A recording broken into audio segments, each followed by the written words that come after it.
প্রত্যেকদিন নতুন নতুন আমরা ভিডিও থেকে ইংলিশ শিখছি, সেন্টেন্স শিখছি, যে তার মানে আমরা রিয়েল লাইফে কিভাবে করব যখন আমরা কারোর সঙ্গে কথা বলবো। তো আজকে যে ভিডিওটা যেটা থেকে আমরা ইংলিশ শিখবো সেটা আমি শো করছি, এবং তার ইংলিশ মিনিং কি হবে আমি তার সঙ্গে সঙ্গে বলছি। এক্সাম্পল দেখুন, তো ভিডিওটা প্রথমে শো করছি। আমার ভাইকে কে মেরেছে? আমার ভাইকে কে মেরেছে? হু কিল্ড মাই ব্রাদার। আমার ভাইকে কে মেরেছে? হু কিল্ড মাই ব্রাদার। আপনি উত্তেজিত হবেন না, বসুন। আপনি উত্তেজিত হবেন না, আপনি বসুন। Don't get excited, sit down please.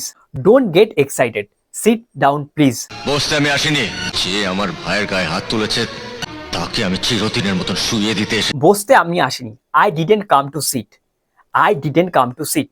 যে আমার ভাইয়ের গায়ে হাত তুলেছে তাকে আমি চিরদিনের মতন শুইয়ে দিতে এসেছি। যে আমার ভাইয়ের গায়ে হাত দিয়েছে তাকে আমি চিরদিনের মতন শুইয়ে দিতে এসেছি। I have come to lay the one who laid hands on my brother to rest forever. I have come to lay the one who laid hands on my brother to rest forever. তাহলে এরকম ভাবে নতুন নতুন sentence এবং তার meaning জানতে এই চ্যানেলটিকে ফলো করুন।